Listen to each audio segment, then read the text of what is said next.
Malam ini kita akan membahas tentang husnuzon kepada Allah Subhanahu wa taala atau berbaik sangka kepada Allah Subhanahu wa taala. Di dalam sebuah hadis qudsi yang diriwayatkan oleh Imam Muslim, Rasulullah sallallahu alaihi wasallam bersabda, Allah Subhanahu wa taala berfirman, jika kalian mendapatkan suatu kebaikan, maka pujilah Allah. Tetapi jika kalian ditimpa dengan suatu keburukan, maka janganlah kalian mencela kecuali diri kalian sendiri.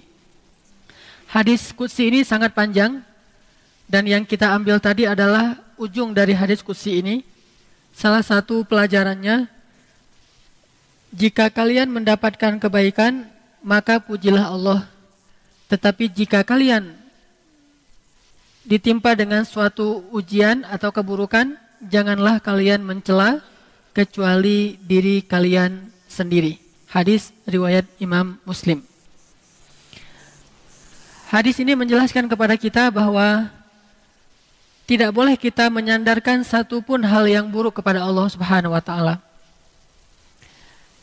Terlebih lagi tentang takdir dalam hidup kita ataupun peristiwa-peristiwa yang tidak menyenangkan dalam hidup kita, kita tidak boleh menyandarkannya kepada Allah dalam arti menuduh bahwa itu semuanya karena Allah tidak adil, karena Allah tidak baik, karena Allah zalim. Karena sesungguhnya Allah tidak pernah bersikap zalim kepada hambanya. Allah tidak pernah curang kepada hambanya. Allah tidak pernah menjahati hambanya. Justru sebaliknya, rahmat Allah itu lebih luas. Rahmat Allah itu sangat besar. Kasih sayang Allah itu tidak terhitung. Wa in ta'uddu ni'matallah la tuhsuha. Sehingga tidak pantas bagi seorang hamba untuk menuduh Allah dengan tuduhan-tuduhan yang macam-macam. Kalau kita mulai berpikir yang negatif tentang Allah, karena mungkin ada hari di antara hari-hari dalam kehidupan kita itu yang kurang menyenangkan, maka kita sudah disebut orang yang suudzon kepada Allah Subhanahu wa taala. Kepada manusia saja yang banyak celah, kita tidak boleh bersuudzon, apalagi kepada Allah yang tidak punya celah. Manusia banyak celah. Banyak sekali celah manusia. Dia pelupa, dia itu silap, dia itu terbawa hawa nafsu, dia itu lemah, dia itu ikut-ikutan, dia itu bodoh.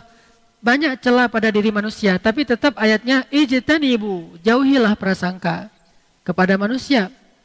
Karena sesungguhnya sebagian besar prasangka kepada manusia itu bohong. Sebagian kecil saja yang benar. Tapi kalau kepada Allah, semuanya bohong. Siapapun yang suudzon kepada Allah, semua suudzonnya itu bohong. Jadi tidak pantas bagi seorang muslim, tidak boleh kita sekalipun dalam hidup kita itu untuk berpikir negatif tentang Allah Subhanahu wa taala. Makanya ada kalimat subhanallah. Kalimat subhanallah itu kalimat tanzih. Tanzih itu artinya meniadakan semua hal-hal yang buruk tentang Allah Subhanahu wa taala. Membersihkan pikiran kita dari semua suudzon kepada Allah Subhanahu wa taala. Itu namanya tanzih, membersihkan.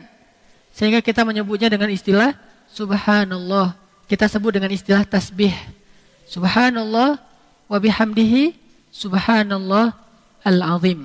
Subhanallah, maha suci Allah. Maha suci Allah dari cela. Maha suci Allah dari aib. Maha suci Allah dari keburukan. Maha suci Allah dari semua sifat-sifat yang jelek. Maha suci Allah subhanallah. Maka malam ini kita akan membaca ayat-ayat dan juga hadis-hadis serta mencoba untuk mentadaburi beberapa kisah tentang bagaimana seharusnya seorang hamba itu berhusnuzon kepada Allah Subhanahu wa taala. Mari kita awali dengan membaca firman Allah di dalam surat Al-Fath. Coba buka surat 48, surat Al-Fath ayat ke-6. Surat 48 ayat ke-6, surat Al-Fath.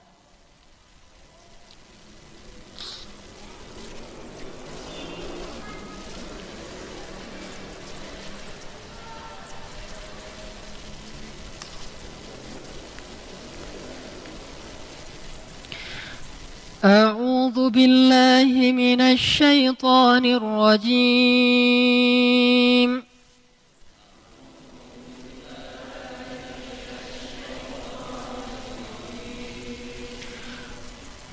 ويعذب المنافقين والمنافقات والمشركين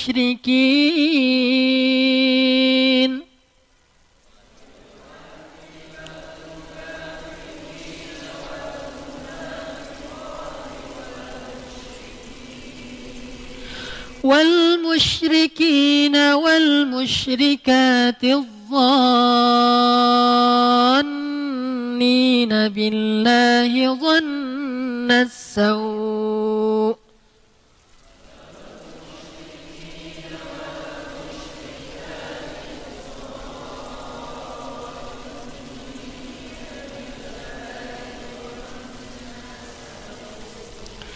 عليهم دائرة السوء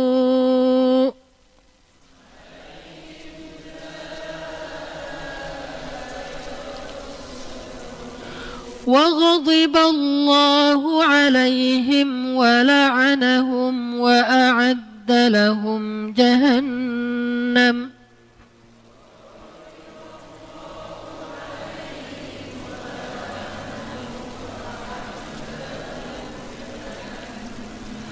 وساءت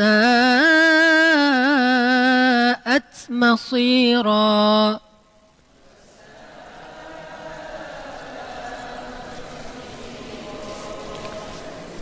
Dan dia mengazab orang-orang munafik laki-laki dan perempuan, dan juga orang-orang musyrik laki-laki dan perempuan yang berburuk sangka terhadap Allah. Mereka akan mendapatkan azab yang buruk, dan Allah murka kepada mereka dan mengutuk mereka, serta menyediakan neraka jahanam bagi mereka, dan neraka jahanam itu adalah seburuk-buruk tempat kembali. Di dalam ayat ini ada kalimat dhannina billahi dhannas sau, atau bahasa lainnya su'udzon, berburuk sangka kepada Allah Subhanahu wa taala. Siapa orang yang berburuk sangka kepada Allah? Bagaimana bentuk-bentuknya? Macam-macam. Salah satu di antara istilah berburuk sangka kepada Allah itu adalah iftira.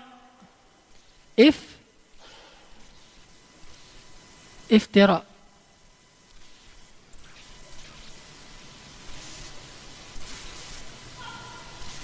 Al-iftira. Iftira itu mengada-ngada. Mengada-ngada atau menyebutkan sesuatu yang tidak pantas kepada Allah. Iftira 'alallahil kadzib, mengada-ngada kepada Allah dengan kedustaan. Dan ini adalah salah satu bentuk berburuk sangka kepada Allah Subhanahu wa taala. Terutama suka mengada-ngada tentang zat Allah. Pertama, berburuk sangka tentang zat Allah. Apa arti berburuk sangka tentang zat Allah? Dia mengumpamakan Allah itu seperti makhluk. Allah itu punya wujud seperti makhluk. Dia mengatakan bahwa Allah Subhanahu wa taala itu misalnya bertempat dengan mengatakan Allah ada di mana-mana. Ketika seorang anak bertanya kepada ibunya, "Mah, Allah itu ada di mana?" Kata mamanya, "Ada di mana-mana." Ada di mana-mana. Kalau begitu, Allah juga ada di WC. Gimana jawabnya kan? Karena Allah ada di mana? Di mana-mana. Terus jawaban yang benar bahwa Allah itu ada di mana? Gimana jawabnya? Dia bersama kamu dimanapun kamu berada. Wa huwa ma'akum aynama kuntum. Kalau kita bilang Allah ada di dalam hati, ini jawaban masih syubhat. Lebih jelas lagi kita jawab, dia bersama adik dimanapun adik berada. Artinya dia bersama, bukan ada di, tapi bersama. Ma'iyah, bersama itu bisa berarti melihat, bersama itu bisa berarti mendengar, bersama itu bisa berarti menolong. La tahzan, innallaha ma'ana. Allah bersama kita. Allah ma'as sabirin, Allah bersama orang yang sabar. Artinya ketika seseorang menyebutkan bahwa Allah itu ada di sini, Allah itu ada di situ dalam bahasa bahwa Allah itu bertempat, maka dia telah suudzon terhadap Allah. Atau zat lain tentang Allah dikatakan bahwa Allah itu enggak sendiri. Allah itu punya partner. Bahasa yang sering kita dengar itu sekutu. Sekutu itu adalah bahasa politiknya koalisi. Kalau bahasa bisnisnya partner. Kalau bahasa keluarganya pasangan. Kalau bahasa hubungan sosialnya itu teman, sahabat, syarik. Syarik itu artinya kalau dalam bisnis, syarik itu partner bisnis. Kalau dalam keluarga, suami istri syarik. Jadi la syarika lahu, tidak ada partner dia. Dia tidak punya partner, dia tidak punya sekutu, dia tidak punya untuk berbagi kekuasaan itu enggak ada. Karena dia ahad sendiri, semua kekuasaan milik dia dan semua kebesaran milik dia, tidak dibagi kepada yang lain. Nah, orang yang suudzon kepada Allah itu salah satunya adalah dengan mengatakan Allah itu punya sekutu, enggak sendiri. Sekutunya bisa jadi istri, bisa jadi anak, bisa jadi putri-putri, sebagaimana orang Arab jahiliyah menganggap berhala itu sebagai sekutu Allah. Orang Arab jahiliyah itu mengakui Allah sebagai Tuhan. Makanya di masa jahiliyah itu ada anak bernama Abdullah. Walaupun belum ada Islam, tapi sudah ada anak namanya Abdullah. Berarti dia mengakui Allah sebagai Tuhan. Cuma bedanya dengan Islam apa? Tuhan versi jahiliyah, Allah itu punya anak perempuan. Namanya Lata, Uzza, dan Manat. Atau Hubal. Dia punya anak-anak perempuan yang diberi nama oleh manusia. Setelah itu dijelmakanlah anak perempuan ini dalam bentuk patung-patung dewi.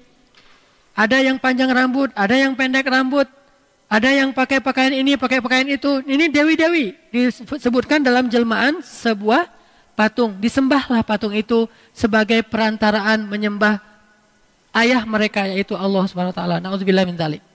Ini namanya suudzon kepada Allah dalam urusan zat Allah. Dikatakan Allah itu punya sekutu, dikatakan Allah itu punya anak, dikatakan Allah itu tidak bisa berdiri sendiri, harus butuh yang lain untuk menguasai alam semesta. Ini suudzon kepada Allah.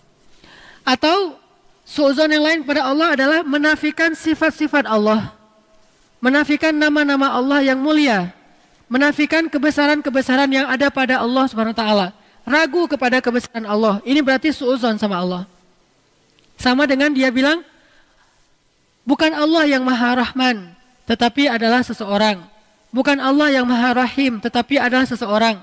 Bukan Allah yang Maha Aziz, tetapi adalah seseorang. Makanya, seringkali Allah menutup ayat di dalam Al-Quran itu dengan nama-nama dan sifatnya. Wahuwal ghafurur rahim, wahuwal azizul hakim, wahuwal rahmanur rahim, wahuwal sami'ul basir, wahuwa alimun khabir, wahuwa latifun khabir, wahuwa. Banyak nama-nama Allah yang disebutkan di akhir ayat. Untuk apa? Supaya kita mengakui Allah itu punya semua sifat dan nama-nama yang mulia.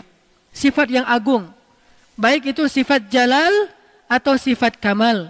Sifat jalal itu Rahman, Rahim, Ghafur, Ghaffar, Hakim, Wahhab, Wadud. Sifat kamal yaitu sifat Aziz, Jabbar, Qahar, Mutakabbir. Apalagi sifat-sifat yang keras. Semuanya adalah sifat-sifat Allah yang harus kita akui. Nggak boleh kita meragukan satupun di antara sifat-sifat Allah dalam kehidupan kita sehari-hari. Contoh, Allah Razzaq, Allah Maha Pemberi rezeki. Kita nggak boleh khawatir kalau kita, apa arti yakin dalam bahasa Arab? Istilahnya apa? Percaya dalam bahasa Arab istilahnya apa? Iman. Iman itu dari bahasa aman yang artinya nyaman, tidak ada rasa gundah, tidak ada gangguan, tidak ada zilzal, guncangan, tidak ada raib, keraguan-raguan, aman. Maka orang yang beriman hatinya aman.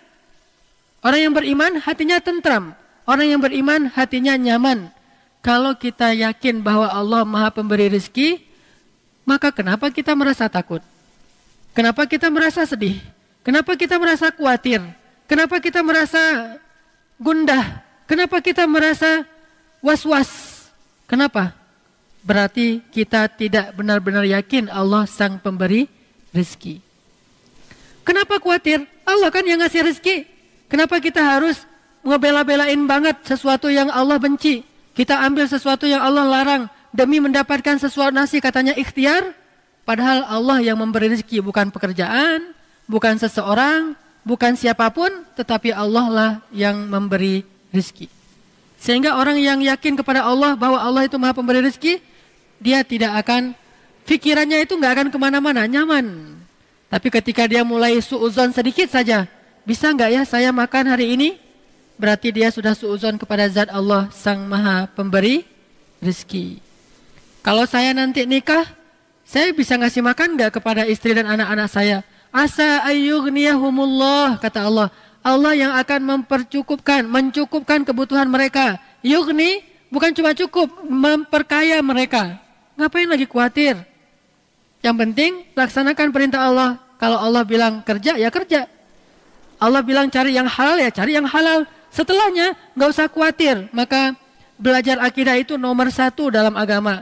Namanya fiqhul akbar, fikih terbesar. Baru setelahnya ada fikih asghar, yaitu ibadah dan muamalah. Fikih yang paling besar, orang Indonesia itu jarang belajar. Baru masuk ke musola, ke masjid, anak kecil baru TK atau SD, langsung diajarkan tentang sholat. Fikih kecil. Diajarkan tentang akhlak, fikih kecil. Sedikit yang diajarkan tentang akidah, yang itu adalah fikih besar. Sehingga walaupun dia udah sholat, walaupun dia udah tahu tentang ibadah, tapi dia belum punya keyakinan yang kuat sehingga gampang galau. Muncullah generasi galau. Kenapa? Nggak ada akidahnya. Coba lihat di Mekah, ayat-ayat yang turun di Mekah, apa isinya? Akidah akhirah, akidah akhirah, akidah akhirah. Iman kepada Allah, iman kepada hari akhir. Itu aja terus isinya. Baru nanti setelah di Madinah muncul sholat. Sholat yang sudah 5 waktu. Walaupun dia menjelang hijrah ke Madinah, sholat 5 waktu. Kemudian puasa, kemudian zakat, kemudian jihad, kemudian menutup aurat, hijab, kemudian haji, umroh di Madinah. Kalau sholat menjelang Madinah, walaupun sholat itu sudah ada sejak awal risalah, tapi dikonsep dalam bentuk 5 waktu menjelang ke Madinah. Intinya syariat itu baru muncul setelah sampai di Madinah. Sebelumnya akidah akhirah, akidah akhirah. Coba lihat ayat-ayat tentang yang di juz amma, rata-rata akhirah, akidah. Ini menunjukkan bahwa yang harus kita bangun terlebih dahulu adalah jangan suuzon sama Allah. Kalau kita udah nggak suuzon sama Allah, insya Allah kita nggak akan suuzon sama manusia. Kita tidak akan menjelek-jelekkan manusia. Kenapa? Bagaimanapun juga dia adalah ciptaan Allah. Makanya salah satunya yang paling gampang, misalnya Allah maha pemberi rezeki. Udah, kenapa ragu? Kenapa kita bilang ini jangan, ini nggak boleh, pekerjaan ini haram. Tapi keuntungannya gede. Berarti makin gede dosanya. Udah, tinggalkan saja pekerjaan ini, ambil pekerjaan lain yang halal. Terus saya mau makan apa? Ah, ini enggak yakin sama Allah nih, iftira. Ini suuzon sama Allah. Kalau misalnya dikatakan ini haram Ustaz, haram. Tanya lagi ke Ustaz lain, Ustaz ini halal enggak? Haram. Ustaz ini halal enggak? Haram. Dalilnya jelas. Ya sudah, mulai hari ini juga saya langsung akan resign, saya akan minta berhenti. Bahkan uang pensiunnya pun saya enggak berani makan. Kalaupun saya ambil, saya kasih ke fakir miskin, tapi saya tidak akan makan. Kenapa? Saya tahulah Allah yang maha pemberi rezeki. Falima syak. Lalu kenapa ragu? Kenapa was-was? Kenapa khawatir? Gara-gara kurang yakin kepada sang pemberi rezeki. Kan enak hidup kalau udah yakin sama Allah maha pemberi rezeki. Dan yakin itu yakin yang paling benar. Kalau keyakinan kepada selain Allah, keyakinan yang palsu. Hari ini kita mendapatkan bukti, besok udah nggak ada lagi bukti itu. Dia sudah mengecewakan. Tapi kalau yakinnya kepada Allah, Allah maha benar. Kita sering mendengar itu, shadaqallah. Bahkan kalau ada orang yang ngaji lupa bilang shadaqallahul-azim, kita protes. Tapi kita nggak percaya sama Allah, itu aneh tuh. Ada orang ngaji, kan shadaqallahul-azim itu bukan bagian dari ayat ya. Jadi kalau kita habis ngaji bisa bilang shadaqallahul-azim itu dengan keras atau pelan. Nggak harus shadaqallahul-azim. Itu kan qori. Kan kita nggak harus gitu. Kita bisa baca misalnya wasa'at masira. Sadaqallahul azim. Bisa. Atau bareng-bareng sadaqallahul azim semuanya kan bisa kan? Namanya juga bukan ayat. Kalau lupa dibaca pun tidak dosa. Tapi karena luar biasa ya kita ya hebat. Kalau ada yang lupa bilang sadaqallahul azim, Ustaz kok tadi nggak pakai sadaqallahul azim? Tapi giliran dikatakan yang tadi Allah Maha Pemberi rezeki, tinggalkan pekerjaan itu. Terus nanti saya makan apa? Mana sadaqallahul azim? Mana yang dia bilang Allah itu Maha benar? Udah gitu terjemahannya salah lagi kan? Maha benar Allah dengan segala firman-Nya.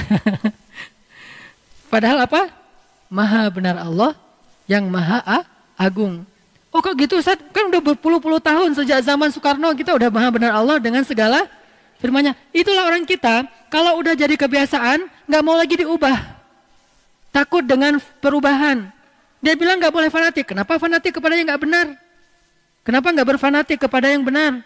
Itu aja udah terjemahannya salah. Dan terus kenapa juga harus kalau ada qori itu terus sari tilawah harus perempuan? Mentang-mentang gara-gara istilahnya sari gitu? Harus perempuan? Shadaqallahul azim. Udah sebelahnya aku berlindung dari godaan setan. Nunjuk lagi tuh. Yang terkutuk. Ini kenapa harus gini gitu loh. Aneh kan? Kenapa nggak si qori'nya aja? Kan udah ada Quran terjemah, tinggal baca. Dia baca gini nih. Dengan nama Allah yang Maha Pengasih lagi Maha Penyayang. Sungguh kami telah memberikan kepadamu kemenangan yang nyata. Kan jelas. Kenapa harus ada dua orang? Satu laki-laki, satu perempuan. Bukan muhrim pula. Saya qori waktu kecil. Jadi saya sering tampil di televisi. Malam Jumat, sari tilawahnya perempuan. Masih kecil untungnya. Coba kalau udah remaja. Sari tilawahnya perempuan, qori'ah, suaranya bagus, dia aku berlindung apa segala macam. Nanti kalau ayatnya tentang neraka, oh, kayak orang baca puisi kan? Ini karena kebiasaan kita. Makanya kalau kita rajin bilang shadaqallahul azim, kenapa shadaqallahul azim itu nggak masuk ke hati? Kenapa cuma di lisan? Shadaqallahul azim, Maha benar Allah yang Maha Agung. Kenapa enggak? Oh benar tuh, memang benar ayat itu memang benar. Memang Allah Maha Razzaq, memang Allah Maha Rahman, memang Allah Maha Ghafur, memang Allah Wahhab. Jadi kalau misalnya dia belum dapat anak, berdoa lagi berdoa supaya Allah kasih anak. Udah berdoa, bukan udah nggak ada cerita udah berdoa, terus berdoa. Kenapa? Kalau nggak dikasih anak nanti dikasih di mana? Di surga. Emang di surga ada anak? Hadis riwayat Tirmizi. Baru aja kemarin saya baca. Kata Nabi, ketika seseorang menginginkan anak di surga, hari itu juga istrinya hamil dan melahirkan tanpa rasa sakit. Hadis riwayat Tirmizi. Abu Dawud, ketika seseorang menginginkan anak di dalam surga, hari itu juga istrinya hamil dan melahirkan tanpa rasa sakit dan tanpa menghilangkan keperawanannya. Lahir anaknya. Berarti kita punya anak banyak di surga? Punya anak banyak. Makanya nggak usah berputus asa, minta aja anak. Rabbi habli minas salihin. Rabbi habli min ladunka waliya. Waj'alhu rabbi radiyya. Rabbi habli min ladunka dzurriyyatan thayyibah. Rabbana hab lana min azwajina wa dzurriyyatina qurrata a'yun. Kok belum Ustaz? Ala inna nasrallahi qarib, inna allaha sami'ud du'a, rabbi habli minas salihin, rabbi habli minas salihin. Terus saja minta, kenapa? Allah kita yakin, sami' maha mendengar. Dan kita yakin, kata Nabi, dalam hadis qudsi, Allah berfirman, aku malu kalau melihat hambaku mengangkat kedua tangannya, lalu aku tidak mengabulkan doanya, itu aku malu.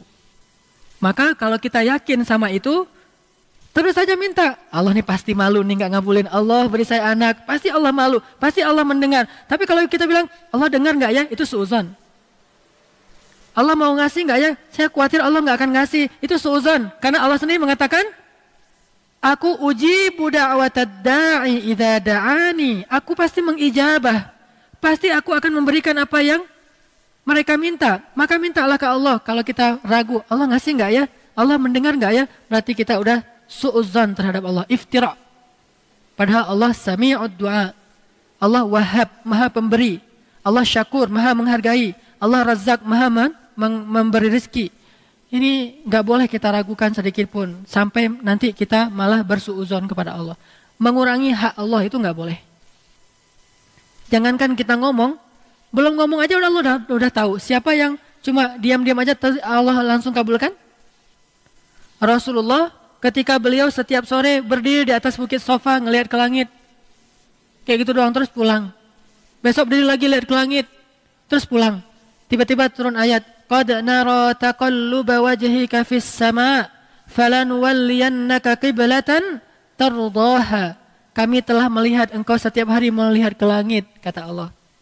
Maka kami akan memalingkan kiblat itu dari Masjidil Aqsa ke Masjidil Haram, ke arah yang engkau sukai. Apa yang ada di dalam hati Nabi ketika ngelihat ke langit? Boleh enggak ya kalau kiblat itu dipindah ke Mekah?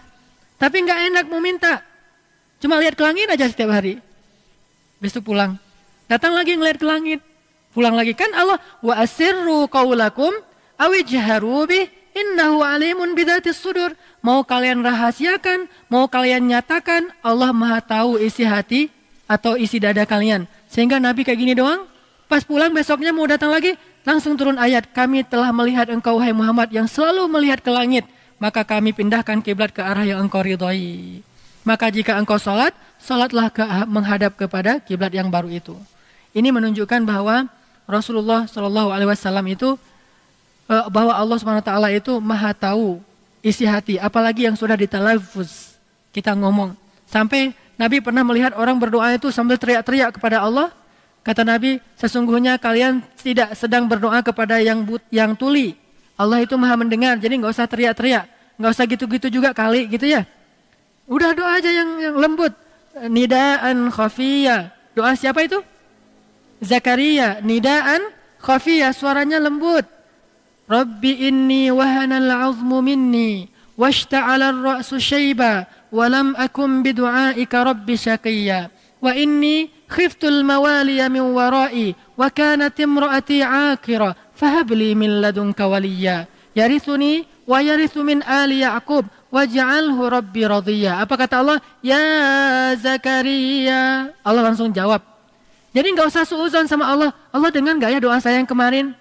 Allah mau enggak mengabulkan doa saya? Kalau ada doa kita yang menurut kita enggak dikabulkan, ada 4 kemungkinan. 1, ada 3 kemungkinan. Enggak jadi 4 setelah dipikir-pikir. Yang pertama, Allah mungkin mau mengganti dengan yang lain yang lebih baik. Karena doa kita tidak terlalu baik. Kemungkinan kedua, Allah mau menundanya nanti di akhirat. Karena kita lebih butuh di akhirat daripada di dunia. Yang ketiga, Allah memang tidak mengabulkan yang kita minta. Tetapi Allah mencegah kita dari suatu musibah ataupun masalah yang setingkat dengannya. Kan suka ada promosi tuh. Umroh, hotel bintang 5, Zam-Zam Tower, atau setaraf kan gitu kan ya? Setaraf. Allah bisa jadi menghilangkan dari kita satu masalah dalam tanda apa? Garis miring, setaraf. Setaraf dengan yang kita minta. Itu kemungkinan yang ketiga tuh.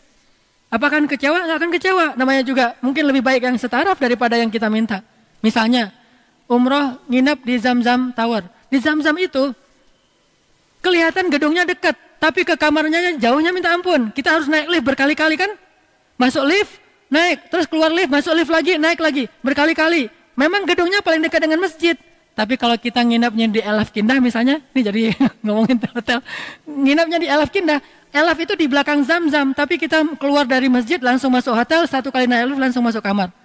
Bisa jadi yang setaraf itu lebih baik daripada yang kita inginkan. Cuma kita, kok Elaf sih, kok bukan Zam-Zam? Kan kata orang paling enak Zam-Zam. Kata orang, karena mereka mau mengatakan itu sebelum masuk ke Zam-Zam. Pas sudah keluar dari Zam-Zam, ternyata enak Elaf ya. Nah gitu tuh, karena belum dikasih. Pas dikasih, baru dia komentar, oh ternyata nggak gitu-gitu amat. Sehingga dikasih lah, akhirnya bukan Zam-Zam, dikasih Hilton, dikasih Intercon misalnya. Yang setaraf, Allah bisa saja nggak mengabulkan yang kita minta, tapi dikasih yang lebih baik, atau dihilangkan satu masalah yang setaraf dengan yang kita minta. Kemungkinannya seperti itu. Atau kemungkinan yang lain selain 3 ini, memang kita belum layak dikabulkan doanya. Kenapa? Rezeki kita haram, kemudian kita masih memutuskan silaturahim, kemudian kita belum mengijabah perintah Allah. Falyastajibu li wal yu'minu bi. Hendaklah mereka memenuhi panggilanku, kata Allah, baru aku penuhi panggilannya. Aufu bi ahdi ufi bi ahdikum. Tunaikan janji kalian, aku tunaikan janjiku. Fadhkuruni azkurkum. Ingat aku ingat kalian. Ihfazillaha yahfazka. Jaga Allah, Allah akan jaga kalian. Ana inda dhanni abdi bi. Makanya pakailah zon yang baik. Ana inda dhanni abdi bi. Aku tergantung prasangka hambaku kepadaku. Makanya kalau dia ingat aku ingat dia. Kalau dia sebut namaku, aku sebut namanya di dalam majelis yang lebih baik. Kalau dia mendekat kepadaku sejengkal, aku mendekat kepadanya sehasta. Kalau dia mendekat kepadaku sehasta, aku mendekat kepadanya sedepa. Kalau dia datang kepadaku dengan berjalan, aku datang kepadanya dengan berlari. Aku tergantung prasangka hambaku kepadaku. Makanya jangan berprasangka yang buruk kepada Allah. Allah nggak akan ngasih nanti. Jangan kita bilang Allah bisa nggak ya kasih saya makan? Bukan cuma kita yang Allah jaminkan makan. Semut, bahkan dut, ulat yang paling kecil yang berada di dalam laut pun dijamin oleh Allah makannya. Allah yang jamin. Lalu kenapa kita nggak terjamin? Orang kita punya akal, kita lebih sempurna daripada ulat yang nggak punya mata, nggak punya akal, nggak punya mata bahkan. Tapi dia dijamin dapat rezeki. Nggak usah khawatir. La tahzan. Jangan khawatir, jangan sedih. Karena sesungguhnya kita punya Rabb yang maha agung. Kita beruntung. Allah menyebut kita sebagai hambanya. Sehingga kita punya Allah, punya Rabb yang maha luar biasa. Sehingga terjamin udah. All risk. Semuanya dijamin oleh Allah. Nggak ada istilah cuma TLO doang. All risk. Semuanya resiko Allah yang jamin. Apa masalah kamu? Oh tenang. Apa masalah kamu? Oh tenang. Kenapa? Allah punya sifat dan nama-nama yang mulia. Lebih dari 99 nama. Makanya nggak boleh suudzon kepada zat Allah. Yang kedua, suudzon kepada ketentuan Allah. Namanya takdir, qadha dan qadar.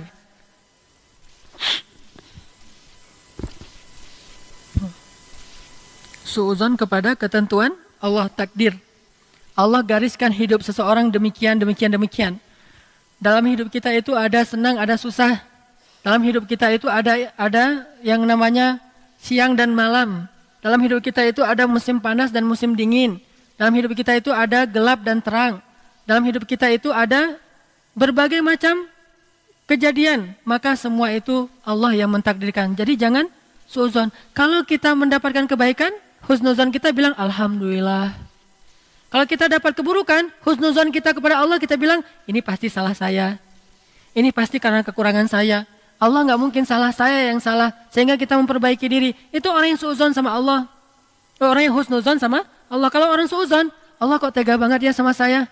Kok Allah gitu banget sama saya. Kok Allah. Jangan Allah yang ditanya. Dia tidak ditanya, kita yang ditanya. Kenapa? Dia maha sempurna. Sehingga kita tidak boleh mengkritisi Allah sama sekali. Enak banget Allah nggak perlu dikritisi. Emang mau kritisi apa coba? Kita mengkritisi Allah tapi masih pakai fasilitas Allah. Tubuh milik Allah. Emang saya pernah berusaha untuk meminta untuk diciptakan. Ya sudah mati saja. Nggak berani juga kan? Jadi nggak ada pilihan selain kita taat sama Allah. Selain kita mengatakan Masya Allah, Subhanallah, Alhamdulillah, Allahu Akbar. Nggak ada pilihan seorang hamba kecuali dia menyembah Allah Subhanahu Wa Taala. Wa ma khalaqtul jinna wal insa illa liya'budun. Makanya nggak boleh kita suudzon sama ketentuan Allah. Kalaupun ada sesuatu yang nggak kita senangi, bilang la'allahu khairan. La'allahu khairan. Bisa jadi ada kebaikan pasti. Mudah-mudahan ada kebaikan. Kita yakin bahwa semua takdir Allah itu ada kebaikan. Makanya tadi saya ngobrol sama Yazin, itu gimana tulisan-tulisannya yang di laptop kemarin? Kata Yazin, alhamdulillah udah saya tulis lagi dengan yang baru, udah 80%. Terus gimana yang kemarin tuh? Wa asa an takrahu syai'an wa huwa khairul lakum. Bisa jadi yang kamu benci itu yang paling baik untuk kamu, kata Yazin. Ini kan orang yang mengerti nih, husnuzon sama Allah. Itulah tujuannya menghafal Quran kan ya? Banyak bahan dari Al-Quran. Ketika ngomong keluar ayat, Kalau kita kan sekali kita ngomong keluar cenah, sekali ngomong keluar cenah kan ya? Kalau ini sekali ngomong Allah berfirman, Rasulullah bersabda. Kalau kita cenah terus menerus. Kalau orang yang hafal Quran, Allah berfirman. Kalau orang yang hafal hadis, kata Rasul, kan enak tuh. Dan kata Allah itu maha benar, Rasulullah tidak berbicara kecuali kebenaran, kan paling enak nih. Kalau dapat dua ini nih, Al-Quran, hadis, banyak dihafal, nggak harus 30 juz. Kalau mampu ya lebih baik, tapi kalau nggak semampunya, sehingga ketika ada masalah, oh Allah berfirman gini, wa asa an takrahu syai'an wa huwa khairul lakum. Ini kenapa saya bawa? Karena tadi habis ngobrol sama Yasin, rencananya bukan materi ini malam ini nih. Karena habis ngomong, oh ini penting banget nih disampaikan kepada jamaah biar kita pada tahu semuanya. Masuk ke ayat Al-Fat. Karena beberapa ayat dihafal, oh ini ya, di sini ada juga ayatnya, di sini cepat gitu. Kenapa? Karena emang kayak gitu ayat Allah dan jelas. Tapi kalau kita nggak ngafal Quran, itu ayatnya di mana ya? Ntar tanya Ustadz dulu, BBM Ustadz. Ustadznya nggak dibalas, Ustadz sombong nggak dibalas, BBM lagi. Nggak selesai masalah kita. Hadis nggak gitu juga.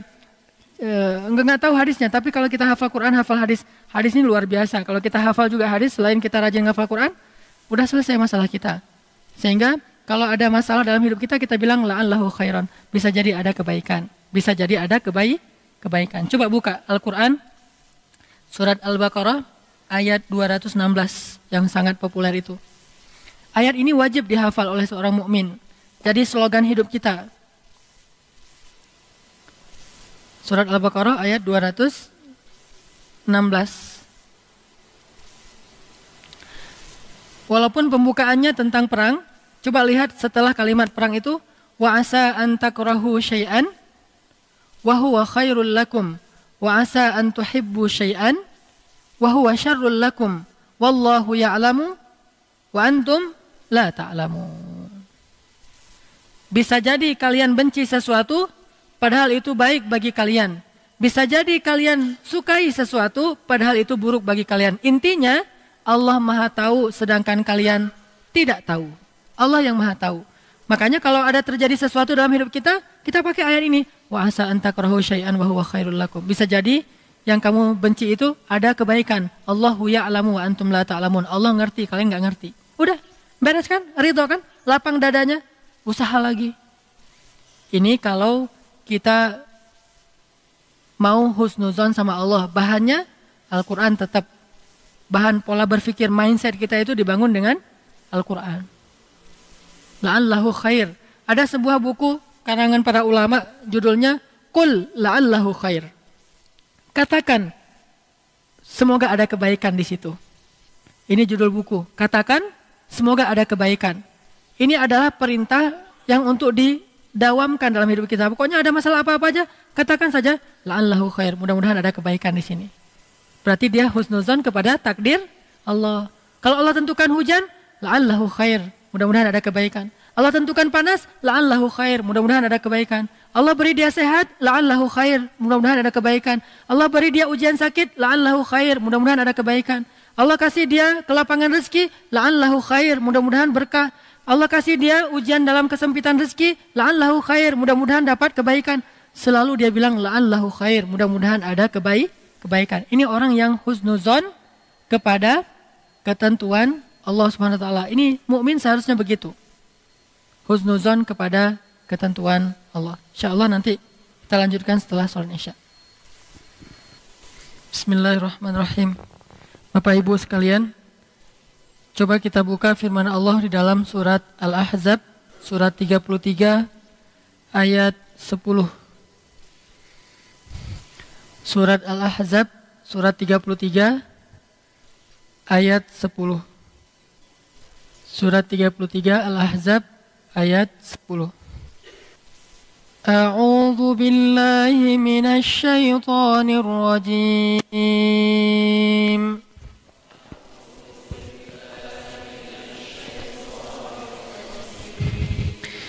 Bismillahirrahmanirrahim.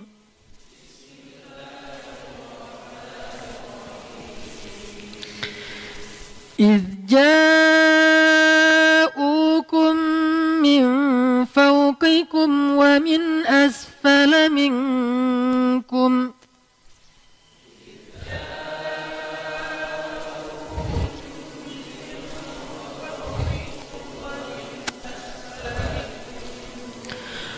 وإذ زاغت الأبصار وبلغت القلوب الحناجر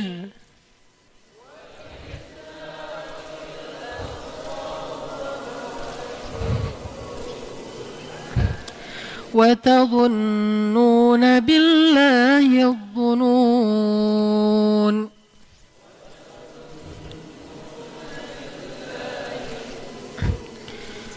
هنالك ابتلي المؤمنون وزلزلوا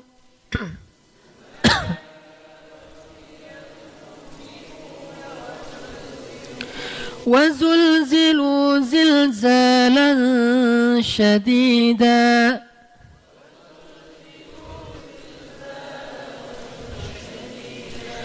وإذ يقول المنافقون والذين في قلوبهم مرض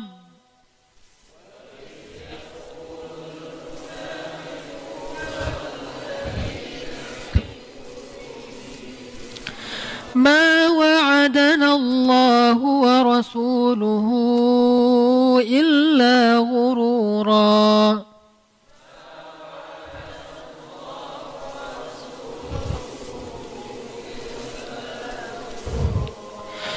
وإذ قالت طائفة منهم يا أهل يثرب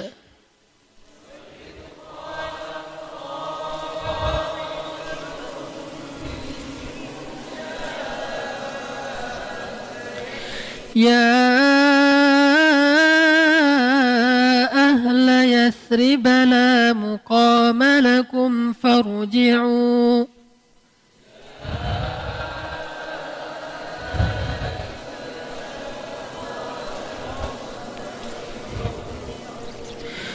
ويستأذن فريق منهم النبي يقولون إن بيوتنا عورة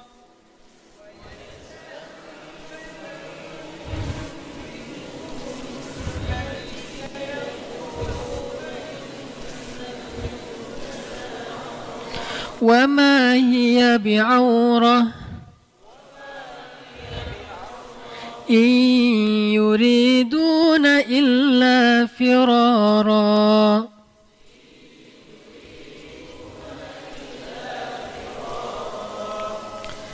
Ingatlah ketika mereka datang kepada kalian dari atas dan dari bawah kalian, dan ketika penglihatan kalian terpana, dan ketika hati kalian menyesak sampai ke tenggorokan, dan kalian berprasangka yang bukan-bukan terhadap Allah. Disitulah diuji orang-orang yang beriman dengan ujian hati atau perasaan, dengan cara diguncang dengan guncangan yang sangat dahsyat.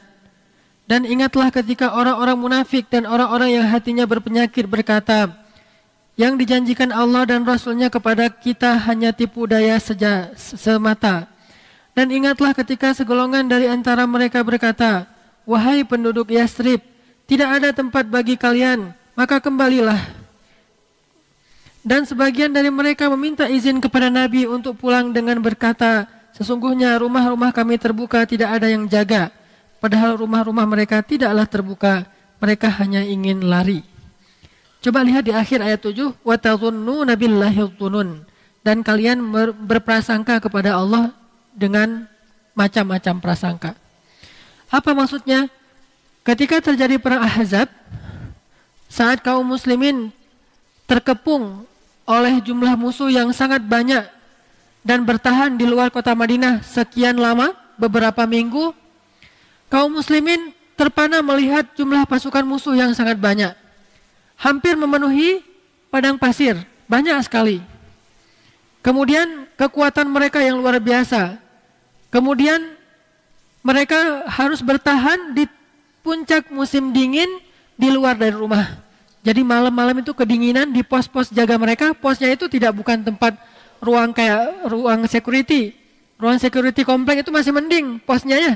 Pos satpam itu masih mending, ada TV, ada kopi, ada pemanas air, terus ada apa? Segala macam cukuplah untuk dia begadang di situ, cukup bekal. Ini enggak kayak gitu posnya. Posnya itu benar-benar ruang terbuka. Mereka duduk di sana dengan angin yang sangat dingin. Kalau di musim dingin di padang pasir gimana? Pernah di padang pasir musim dingin? Di padang pasir musim dingin angin itu kayak jarum. Jadi kalau kena kulit kita itu rasanya kayak jarum, kayak ditusuk-tusuk, sakitnya angin di musim dingin di padang pasir. Kalau di Mekah masih mending, ini di Kalau kita mau dari Mekah ke Madinah atau Madinah ke Mekah, di tengah-tengah jalan itu kita turun deh coba. Di rest area di sana, turun sambil busnya ngisi bensin, kita juga mungkin minum teh atau ngapain. Nah, coba berwudu di situ pakai air dingin. Setelah itu langsung rasanya itu benar-benar kayak ditusuk-tusuk. Itulah sebabnya muncul hadis, kalau kalian mau dapat pahala jihad, maka coba rasakan wudu di tengah musim dingin. Isbaghul wudu alal makarih, menyempurnakan wudu walaupun dalam keadaan sulit, yaitu musim dingin. Fadzalikumur ribat, fadzalikumur ribat, fadzalikumur ribat. Itu sama dengan mengepung benteng musuh. Itu sama dengan mengepung benteng musuh. Itu sama dengan mengepung benteng musuh. Kenapa? Karena mengepung benteng musuh di puncak musim dingin kayak gitu rasanya. Kalau pengen ngerasain, cobalah wudu di puncak musim dingin di tengah padang pasir, kata Nabi. Intidharus shalah ba'da shalah, menunggu waktu salat setelah salat. Iktikaf maksudnya. Di situ juga kita bisa ngerasain gimana bosannya mengepung benteng musuh, itu bosan banget. Berjaga-jaga di perbatasan ataupun di pos-pos itu membosankan. Sehingga kaum muslimin waktu itu mulai lemah. Kayaknya kita nggak bakalan bisa melewati ujian ini. Kayaknya kita bakalan kalah. Musuh itu siap dengan untanya yang disembelih setiap hari sehingga mereka bisa makan. Air mereka dapat. Kemudian mereka juga bisa akses keluar. Sehingga butuh apa bisa langsung diambil dari orang Yahudi yang terdekat. Bani Quraidah, Kainuqa, Nudair. Sementara Madinah terkepung di tengah. Ini gimana nih? Kalau lebih dari sebulan kayak gini, kita bakalan kehabisan air, kehabisan stok makanan, sehingga anak-anak kita mulai kelaparan, persis seperti yang dilakukan Israel terhadap kaum muslimin di Gaza. Dikepung, di stop semua sumber air, anak-anak dibunuh, kemudian listrik dimatikan, padam, tidak ada listrik, pekerjaan tidak ada, orang kelaparan, orang mau ngasih makanan, akan di stop sama Israel. Orang ngirim obat-obatan aja ditembak sama Israel, laknatullah alaihim. Tetapi mereka bersabar. Sabrun jamil, mereka sabat, mereka bertahan. Itu namanya ribat. Nah, ketika kondisi kayak gitu, sebagian kaum muslimin mulai watadhunnuna billahi dzunun, mulai berprasangka kepada Allah. Allah bakalan nolong kita enggak ya? Allah bakalan nolong kita enggak ya? Ini bisa kita melewati enggak nih ujian kayak gini? Mulai ada suudzon. Allah nolong enggak nih? Lalu Allah jawablah dengan ayat ini. Allah jawab juga dengan ayat yang lain. Wabasyiris sabirin. Allah jawab lagi dengan ala inna nasrallahi qarib. Allah jawab lagi dengan idza jaa nasrullahi wal fath. Allah jawab lagi dengan inna fatahna laka fathan mubina. Artinya itu salah satu suudzon kepada Allah. Cuma masih wajar ketika mereka dalam keadaan lemah, mereka mulai berprasangka Allah bisa nolong, Allah mau enggak menolong kita? Bukan bisa, pasti bisa. Cuma mau enggak menolong kita? Akhirnya Allah kirimlah angin yang dingin menghancurkan tenda-tenda musuh, sehingga musuh banyak yang mati karena kedinginan, lalu mereka pulang besoknya. Selesailah perang Ahzab. Hampir tidak ada kontak senjata kecuali sedikit saja. Sisanya kontak mental. Itu perang mental, perang urat saraf, bukan perang fisik. Itu yang disebut dengan perang Ahzab. Makanya di situ ada pelajaran tentang suudzon. Kadang kita kayak gitu, ketika kita berada dalam keterpurukan yang luar biasa, diuji habis-habisan, hampir merasa tidak berdaya, udah habis semua daya upaya kita. Di situ kadang-kadang muncul suudzon. Mana pertolongan Allah? Kok enggak datang pertolongan Allah? Mata nasrullah. Kapan datang pertolongan Allah? Allah menjawab, ala inna nasrallahi qarib. Sudah dekat, sudah dekat. Tunggu sebentar lagi, tunggu. Makanya salah satu di antara hal yang harus kita belajar sebagai seorang muslim itu adalah berprasangka baik kepada Allah. Baik tentang kebesaran Allah ataupun tentang keputusan dan ketentuan Allah. Kita berprasangka baik. Allah itu Maha menolong dan apapun yang menimpa kita itu pasti ada kebaikannya. Allah pasti menitipkan kebaikan. Masih ingat cerita di zaman Nabi Daud, seorang ibu. Ibu ini punya anak perempuan, single parent, gak punya suami. Dia satu-satunya yang menafkahi anaknya. Kerjanya ngapain? Menenun kain lalu dijual di pasar. Suatu hari dia sedang menenun kain kan? Setelah lagi menenun kain gitu hampir selesai, dia taruh. Mungkin ada yang harus dia kerjakan di belakang. Tiba-tiba datang seekor burung mengambil kainnya dan dibawa terbang. Padahal kain itu satu-satunya harapan untuk memberi rezeki kepada anak-anaknya. Anak-anaknya udah nggak makan. Kalau kain itu bisa dijual hari ini, lumayan bisa makan beberapa hari. Malah diambil sama burung. Datang ke Nabi Daud, ya Nabi Allah, memangnya Allah benar-benar Maha Pemberi rezeki? Allah akan menepati janji, menjamin hidup seseorang? Kata Nabi Allah, ya amatullah, kenapa engkau berkata demikian? Dia ceritakanlah. Lagi enak-enak cerita, tiba-tiba datang 10 orang nelayan kepada Nabi Daud. Engkau yang bernama Daud, Nabi Allah? Ya, saya Daud. Ada apa? Kami para nelayan ingin menceritakan suatu kejadian dan nanti kami akan memberikan sesuatu. Apa? Ketika kami sedang berlayar, baru aja tadi kami dihadang dengan ombak yang tinggi, badai yang luar biasa, dan kapal kami berlubang sehingga banyak masuk air, kami hampir tenggelam.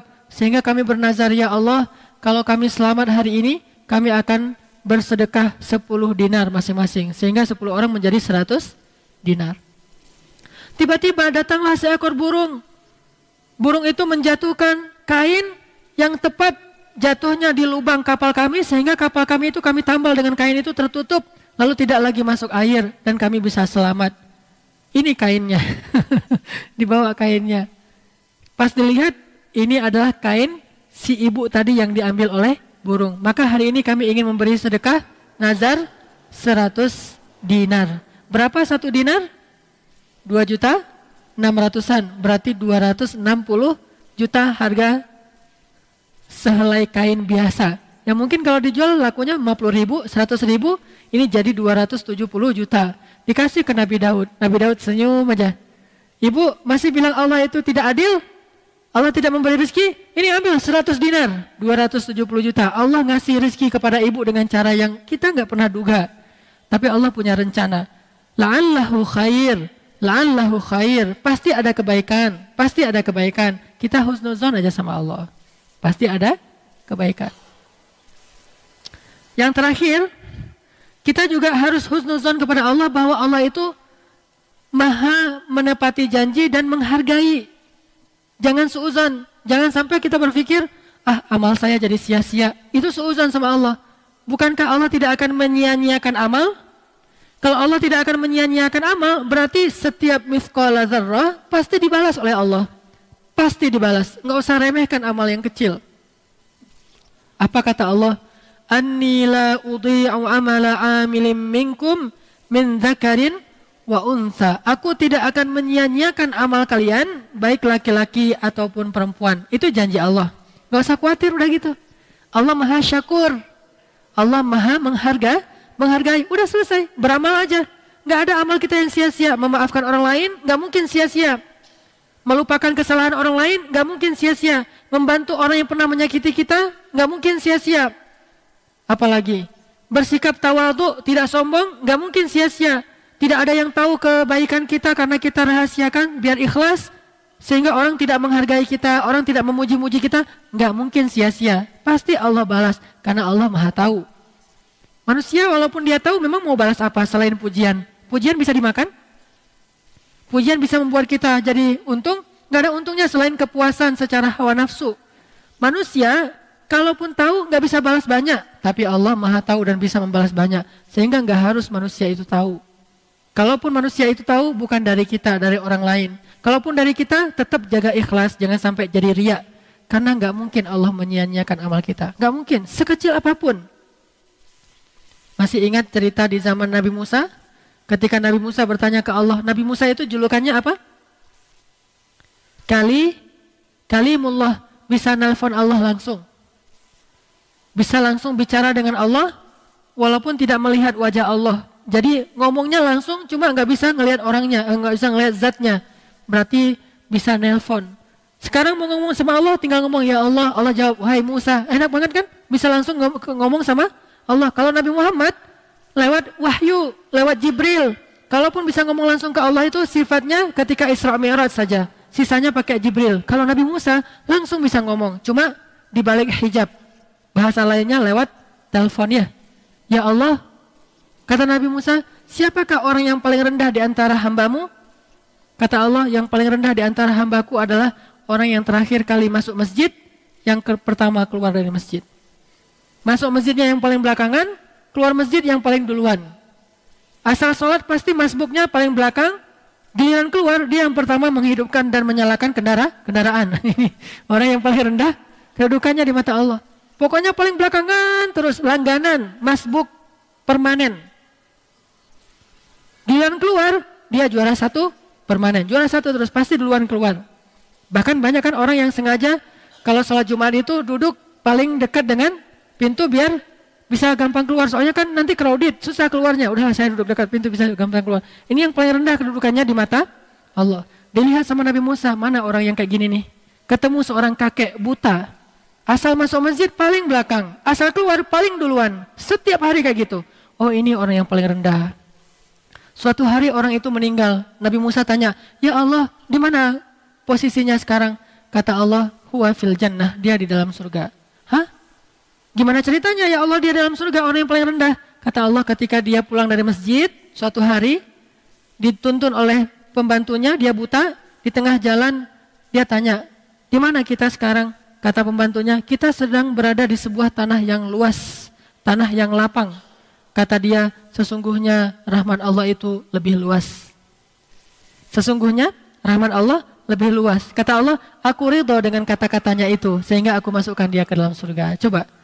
Jangan remehkan amal yang kecil, nggak mungkin Allah menyia-nyiakan. Kalau nggak kita pakai di dunia, pasti kepake nanti di akhirat, pasti kepake. Yang namanya amal itu investasi. Investasi kalau kepada Allah nggak ada ruginya, pasti kepake. Lebih baik kita pakai di akhirat sih sebetulnya daripada dipakai di dunia habis. Kalau nggak dipakai di dunia ajil, pasti kita pakai di akhirat ajil. Atau pakainya dunia akhirat karena banyak. Tapi kalau sedikit ya udah pakai di akhirat aja, jangan pakai di dunia. Kalau dipakai di dunia sedikit, habis pula di akhirat nggak ada punya apa-apa lagi kan? Makanya nggak mungkin sia-sia amal kita. Termasuk yang cerita 3 orang terkurung dalam gua itu, selamatnya pakai apa? Pakai amal mereka dulu, bukan yang baru saja mereka lakukan dulu. Bisa jadi kita dulu beramal, akhirnya hari ini kita terhindar dari kecelakaan. Dulu kita pernah beramal, hari ini kita nggak jadi ditipu orang. Dulu kita pernah beramal, hari ini kita nggak ketularan penyakit. Ada orang yang batuk atau bersin, kita kena, seharusnya kita kena penyakit, tapi Allah hindari. Dulu kita beramal, hari ini akhirnya kita bisa untung. Dulu kita beramal, hari ini akhirnya kita bisa dapat kebaikan. Itu semuanya adalah hasil amal kita yang dulu, yang kita nggak sadar. Makanya beramal itu nggak usah dihitung, amal aja terus, nanti pasti akan kepake. Pasti nanti akan kepake. Makanya kita husnuzon sama Allah dalam beramal. Jangan berpikir amalan kita itu sia-sia. Ah, rugi aja, capek-capek saya tahajud selama ini nggak ada hasil. Udah capek saya pergi umrah ternyata tetap aja rugi. Belum untung nih perniagaan saya udah minta di depan multazam. Nggak mungkin sia-sia. Kalau nggak dipakai sekarang, dipakainya nanti di akhirat. Tinggal lakukan saja. Setelah itu percaya sama Allah. Percaya sama Allah. Jangan suuzon kepada Allah. Mudah-mudahan ini bermanfaat. Kita tutup dengan doa kafaratul majelis. Subhanakallahumma wa bihamdika asyhadu an la ilaha illa anta astaghfiruka wa atubu ilaik. Assalamualaikum warahmatullahi wabarakatuh.